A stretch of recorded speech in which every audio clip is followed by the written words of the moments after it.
بسم الله الرحمن الرحيم إن الحمد لله نحمده ونستعينه ونستغفره ونعوذ بالله من شرور أنفسنا ومن سيئات أعمالنا من يهده الله فلا مضل له ومن يضلل فلا هادي له وأشهد أن لا إله إلا الله وحده لا شريك له وأشهد أن محمدا عبده ورسوله أما بعد. Donc aujourd'hui, nous allons attaquer un nouveau cours de Sira, Inch'Allah. Donc Ghazwat Hunayn et Ghazwat At-Ta'if. Donc c'est les deux avant-dernières expéditions du prophète sallallahu alayhi wa sallam. Donc la semaine dernière, nous avions vu la conquête de Mecca.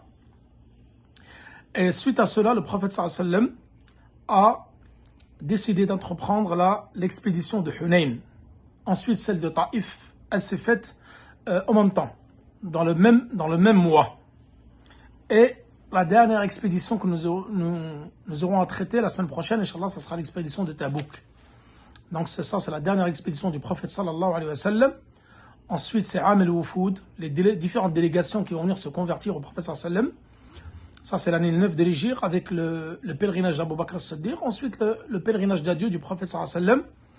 Et la mort du prophète sallallahu alayhi wa sallam en l'année 10 de l'Hégire.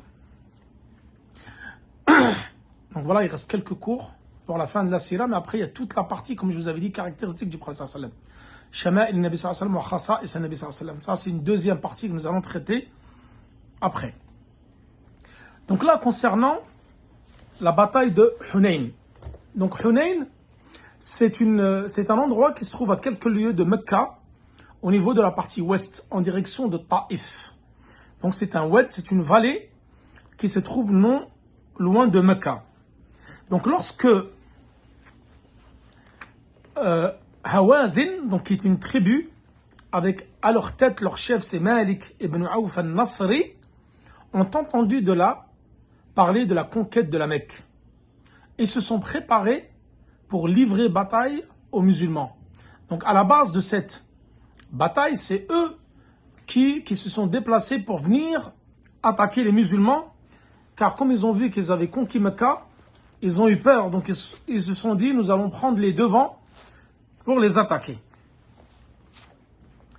Et Malik ibn Auf al-Nasri, le chef des Hawazin, il a rassemblé autour de lui Thaqif, donc qui était une tribu arabe, Banu Nasr ibn Muawiyah, deuxième tribu, Banu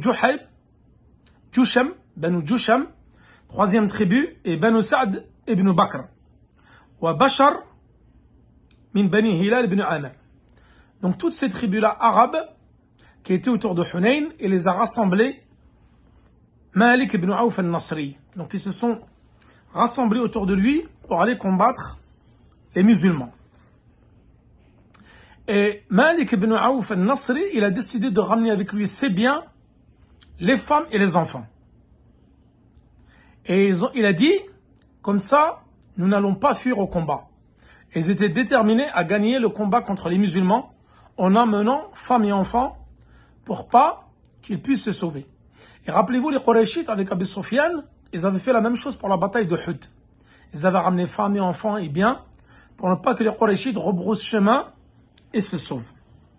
Et il y avait un homme, un vieillard parmi eux, qui s'appelle Durayd ibn Samma. Ou Durayd ibn Simma. Bessad.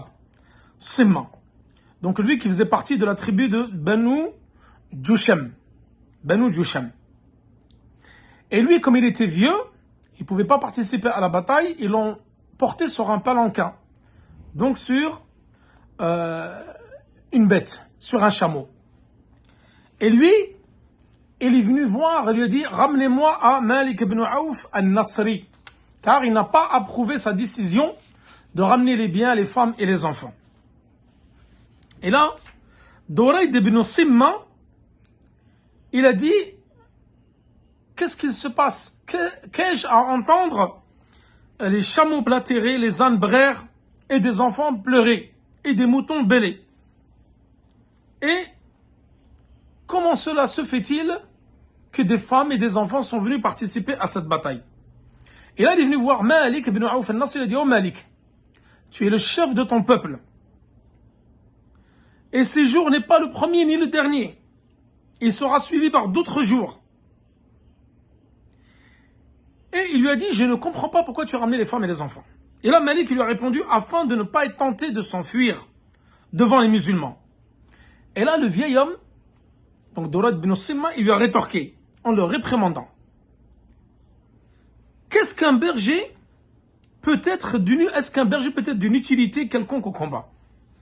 Et si le combat tourne à ton avantage, au Malik, il lui a dit, seuls les soldats armés et leurs épées t'auront permis de gagner cette bataille-là. Mais si il tourne à ton désavantage, c'est-à-dire les combats, tu seras humilié devant tes femmes, tes enfants, et tes biens seront saisis. Donc il lui a dit, Dawrad bin Simma, ce n'est pas une bonne initiative que tu as entreprise ici. Ce n'est pas une bonne idée d'avoir amené femmes et enfants. Ramène-les en lieu sûr sur les hauteurs de Hunayn pour pas qu'ils ne soient pris en otage en cas de défaite. Et Malik ibn Auf al-Nasri n'a pas entendu d'une bonne oreille ce que lui a dit le vieillard Dawrad bin Simma. Il a dit, je campe sur mes positions. Et ô Hawazim, vous allez tous m'obéir, sinon vous aurez affaire à mon épée. Donc Malik, le chef des Hawazim n'était pas content, il le voyait d'un très mauvais œil, que quelqu'un lui tienne tête. Mais comme c'était un vieillard, il l'a laissé parler. Mais il n'a pas approuvé son jugement et son mécontentement, et surtout ses réflexions suite au fait que lui, il a voulu amener les femmes et enfants pour ne pas qu'ils puissent se sauver le jour du combat. Mais le fait qu'il lui a fait la réflexion et qu'il était mécontent de cela, c'est-à-dire Dawrad bin Simma, il n'y en a pas tenu rigueur. Mais il n'est pas revenu à la charge et il l'a laissé parler. Mais il était déterminé donc à laisser femmes et enfants au combat. Donc là, lorsque le prophète sallallahu alayhi wa sallam a eu écho de leur mouvement, parce qu'eux ils sont venus dans la vallée de Hunayn et ils ont pris position avant que les musulmans n'arrivent à Hunayn et se sont cachés. Donc sur les hauteurs de Hunayn, derrière des arbres, dans la vallée, pour ne pas être vus des musulmans. Et vous allez voir que ça va être un gros avantage dans la bataille de Hunayn. Car eux, Hawazim, ils ont pris le dessus sur les musulmans, malgré le nombre supérieur des musulmans. Nous allons voir qu'ils étaient 12 000. Donc les 10 000 Médinois qui ont participé à la bataille, ou plutôt à la conquête de Mecca, et 2 000 parmi les Mécois fraîchement convertis, qui se sont alliés au prophète sallallahu alayhi wa sallam pour aller combattre Hawazim et les autres tribus arabes à Hunayn. Donc là, le prophète sallallahu alayhi wa sallam, il a envoyé un éclaireur. Abdullah ibn Abi Adrad, as-Sulami. Il lui a dit, va en éclaireur et essaie de ne pas te faire remarquer pour avoir des informations concernant leur position. Et Abdullah ibn Abi Hadrad al-Aslami, donc est parti et il s'est camouflé pour ne pas être reconnu et il a pu avoir des informations concernant leur position. Et là, le prophète sallallahu alayhi wa sallam, donc, s'est mis en selle et s'est préparé pour aller combattre Hawazim. Et il a demandé à Safwan ibn Umayya. Rappelez-vous, Safwan ibn Umayya qui s'est sauvé l'année de la conquête de Mecca. C'est-à-dire, juste un mois avant. La conquête de Mecca a eu lieu pendant Ramadan de l'année 8 de l'Hégire. Et la bataille de Hunayn a eu lieu l'année 8 de l'Hégire, mais le mois de Shawwal. C'est-à-dire juste quelques jours après. Et rappelez-vous qu'il s'était sauvé au Yémen. Et Sahibuhu, Umayr ibn Wahb, il l'a poursuivi. Et il l'a ramené avec la garantie d'être en sécurité.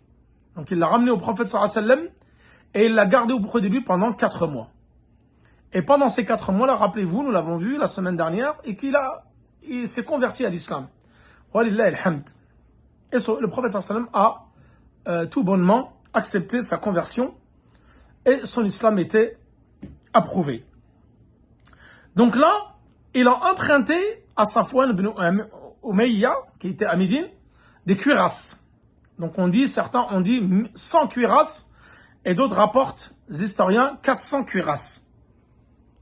Et il a également emprunté de l'argent de Safwan ibn Umayya.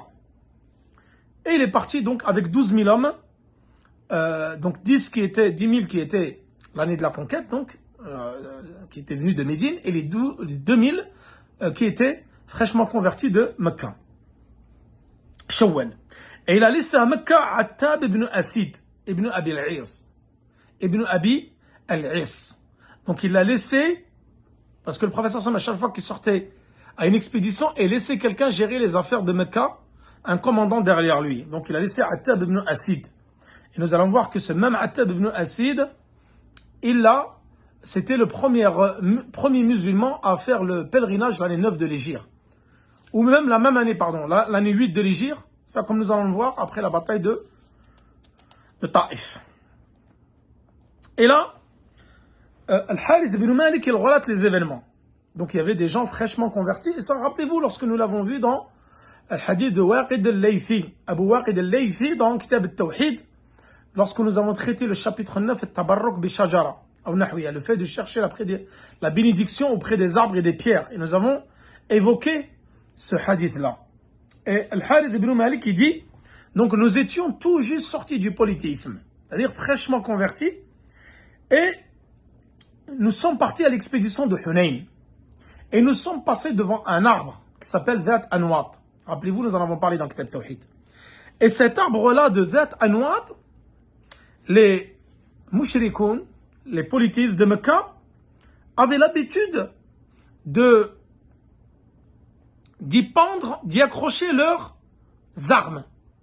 Parce qu'ils avaient une idée donc de la Jahiliya. C'était une croyance à l'époque de la Jahiliya, comme quoi cet arbre-là allait leur porter bonheur lors du combat, allait les faire gagner les combats contre leur ennemi, le fait d'y accrocher ces arbres-là. Le fait d'accrocher, ces armes à ces arbres-là. Et là, ils ont dit au prophète sallallahu alayhi wa sallam, donne-nous un arbre Dhat Anwat, c'est-à-dire sur lequel on peut accrocher également nos armes pour qu'elles nous donnent de la bénédiction contre Hawazim pour la bataille de Hunayn. Et là, rappelez-vous, nous en avons parlé dans Kitab Tawhid. Il a dit Allahu Akbar. Et dans une version du hadith, il a dit Subhanallah. قلتم والذي نفسي بيده كما قال موسى قوم موسى اجعل لنا إلها كما لهم آلهة لا تركبن سنن من كان قبلكم. Et là, le professeur Sam s'est exclamé en disant Allahu Akbar, dans une version du hadith, Subhanallah. Vous avez dit, comme a dit le peuple de Moussa, Ij'al lana ilahan, donne-nous un Dieu, comme ils ont un Dieu, une divinité, comme ils ont des divinités. Ou désigne-nous une idole pour que nous puissions vénérer comme le font ces gens-là. Et là, le prophète sallallahu alayhi wa sallam a répondu, vous êtes un peuple ignorant. Innakum qawmun tajhalun. La tarkabunna sunana man kana qablakum. Vous allez suivre pas à pas les générations qui vous ont précédé. Et même dans le long hadith, nous avons vu, ils ont dit, ok, au prophète sallallahu alayhi wa sallam, les juifs et les chrétiens, il a dit, qui d'autre allez-vous suivre pas à pas, même s'ils devaient rentrer dans le terrier d'un animal, hujra dhab, vous allez les suivre. Pourtant, c'est impossible de rentrer dans le terrier.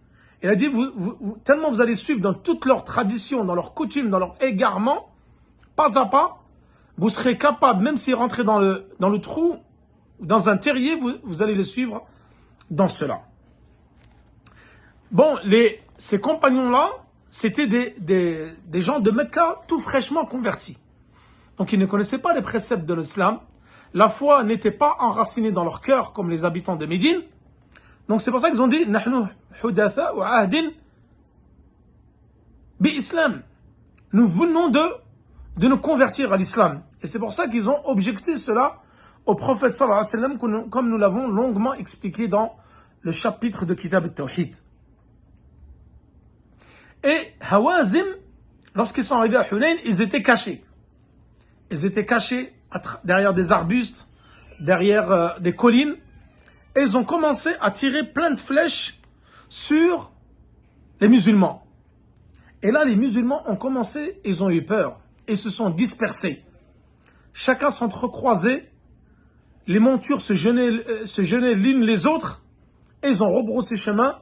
Et ils se sauvaient dans tous les sens. Et le prophète sallallahu alayhi wa sallam n'a pas bougé de son campement. Il s'est mis sur la droite et il a dit à Al-Abbas, son oncle, car il avait une voix qui porte.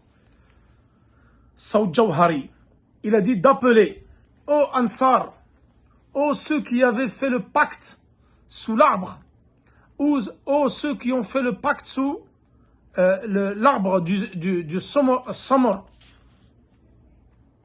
Où allez-vous? Revenez au prophète sallallahu alayhi wa sallam.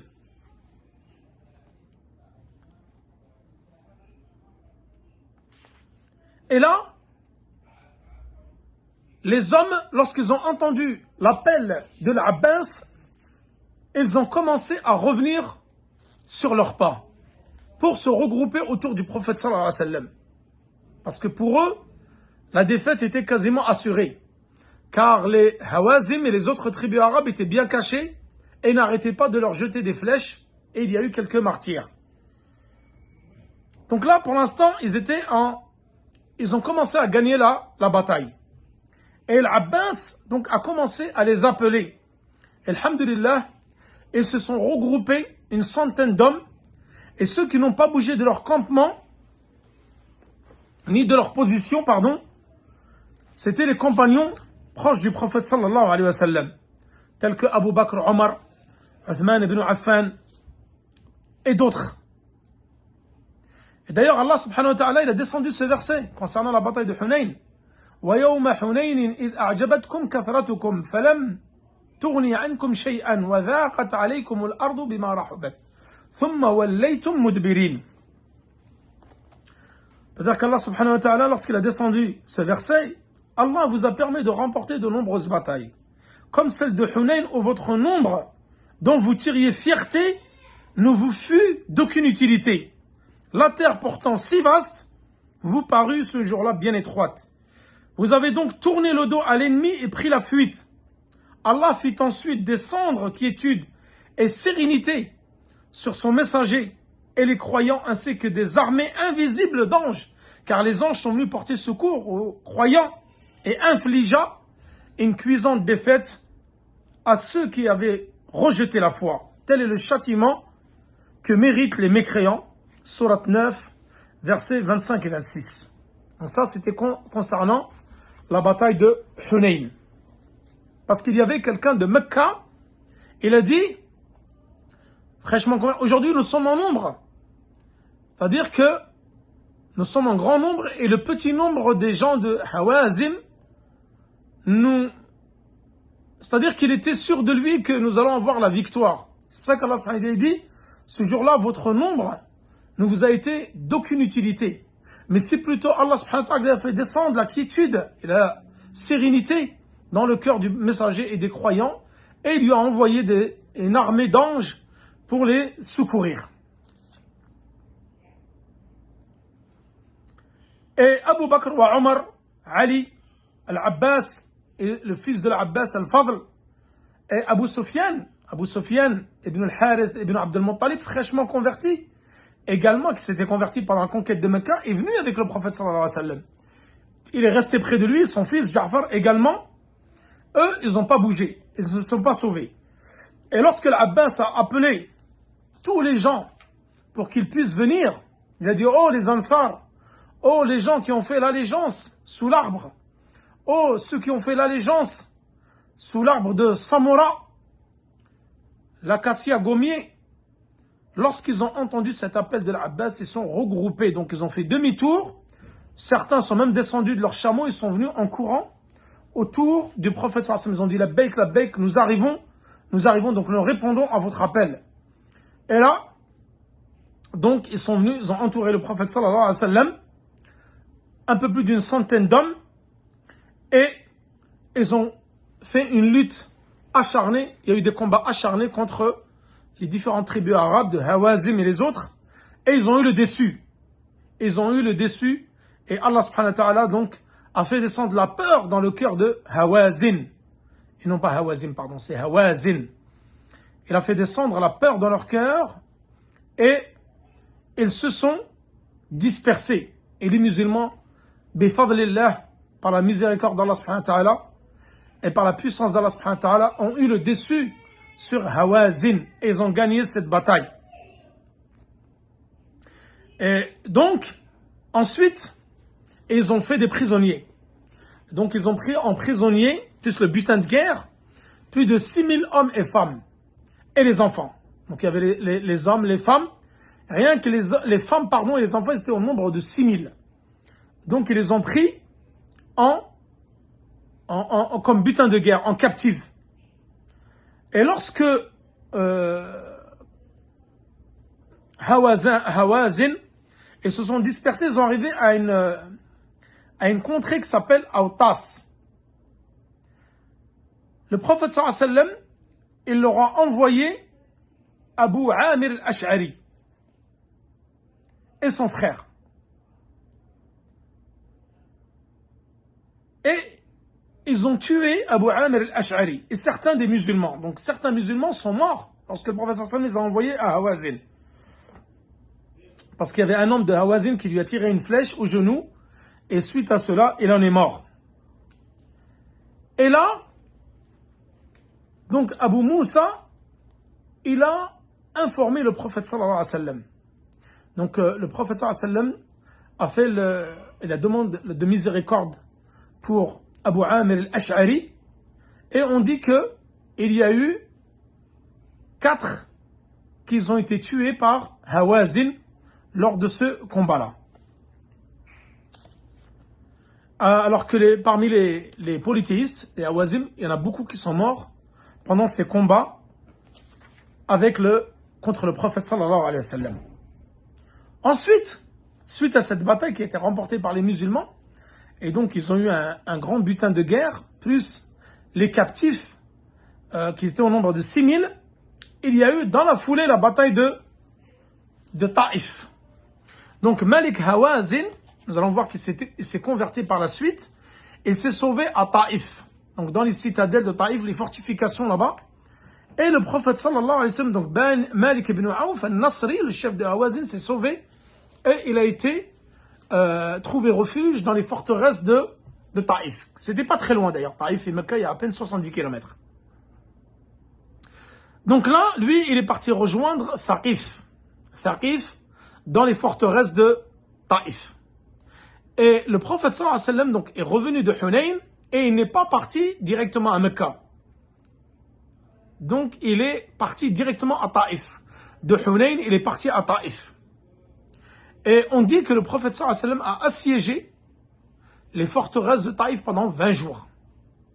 Pendant 20 jours, et les musulmans, ils avaient planté un campement, ils ont reçu de nombreuses flèches, car ils étaient trop proches des fortifications de Thaqif, les habitants de Taïf. Donc quelques-uns sont morts. Ensuite, le prophète sallallahu alayhi wa sallam, il a vu qu'il n'a pas pu vaincre les habitants de Taïf, car ils étaient tous dans leur fortification. Il a essayé de les assiéger pendant 20 jours, il n'a pas pu. Ensuite, il a essayé de découper de nombreuses vignes qu'avaient les habitants de Taïf. Taïf est une région qui est connue pour ses vignes, pour ses figues et de ses nombreux fruits, car elle est en altitude. Et là, le prophète sallallahu alayhi wa sallam, il a vu qu'il n'a pas pu faire quoi que ce soit contre eux, vu qu'ils étaient donc bien protégés par les fortifications. Il a décidé de faire demi-tour. Donc certains ils ont dit 20 jours, mais dans Sahih al-Bukhari, d'après le hadith de Anas ibn Malik, lui il dit: nous avons assiégé les habitants de Taïf c'est-à-dire Thaqif, pendant 40 nuits. Et certains sont morts parmi les musulmans, suite à de nombreuses flèches qu'ils ont reçues par-dessus les fortifications. Et le prophète sallallahu alayhi wa sallam donc, a essayé de détruire quelques plantations de Thaqif, et ensuite il a fait demi-tour. Donc le prophète sallallahu alayhi wa sallam il a fait demi-tour, et il est arrivé à un endroit qui s'appelle Al-Ji'rana. Al-Ji'rana. Et d'ailleurs c'est de là qu'il a fait sa 4e Umrah. Donc il a fait la Umrah, ihtarama min al-Ja'rana. Ensuite, il est rentré à Mecca en état de sacralisation pour accomplir sa Umrah. Et là, lorsqu'il est arrivé à Al-Ja'rana, il y a eu un groupe de Hawazin, donc qui se sont convertis à l'islam et qui sont venus lui demander une part de butin, avant que le prophète sallallahu alayhi wa sallam distribue le butin. Et là, il leur a dit, vous avez le choix entre choisir le butin de guerre ou les captifs, car ils avaient 6000 femmes et enfants en captivité suite donc à la défaite de Hawazin dans la bataille de Hunayn. Et là, ils ont choisi donc les femmes et les enfants. Donc, ils ont pu récupérer tous les captifs, c'est-à-dire les 6000 personnes. Et Al-Abbas ibn Mirdas al-Sulami a voulu en faire de même. Il a demandé au prophète sallallahu alayhi wa sallam également qu'il lui donne une part de butin. Et là, donc le prophète sallallahu alayhi wa sallam a demandé à tous les gens donc, qui avaient pris des femmes et des enfants en captivité de les rendre à Hawazin. Et il y avait même une femme qui s'appelait Ash-Shayma bint al-Harith ibn Abd al-Uzza, donc qui était la sœur de lait du prophète sallallahu alayhi wa sallam. Et le prophète sallallahu alayhi wa sallam lui a donné une partie du butin et elle est retournée dans sa contrée, donc là où elle habitait. Ensuite, le prophète sallallahu alayhi wa sallam a distribué donc une partie du butin aux musulmans. Et il a favorisé ceux dont les cœurs étaient à prendre. Par exemple, il a donné 300 têtes de chameau à Safwan ibn Umayya, qui n'était pas musulman, mais le prophète sallallahu alayhi wa sallam, il a favorisé les gens fraîchement convertis, et surtout les chefs de clan, les gens qui étaient respectés dans leur tribu, etc. Et tout ça, c'est les maslahat al-islam, dans l'intérêt de la propagation de l'islam. Le prophète sallallahu alayhi wa sallam, il avait plus intérêt à donner du butin à ces gens-là, franchement convertis, ou les gens dont il voulait la conversion, comme Malik ibn Auf al-Nasri, comme nous allons voir, le chef des Hawazin, pour qu'ils se convertissent. Nous l'avons vu ça dans Kitab al-Zakat, dans Manhaj Shalikin. Donner la zakat à ceux dont les cœurs sont à prendre, pour qu'ils puissent accepter plus facilement la conversion à l'islam. Et le prophète sallallahu alayhi wa sallam a entendu que suite à cela, des gens parmi les Ansar ont exprimé leur mécontentement, parce que certains n'ont rien reçu de ce butin-là. Alors le prophète sallallahu alayhi wa sallam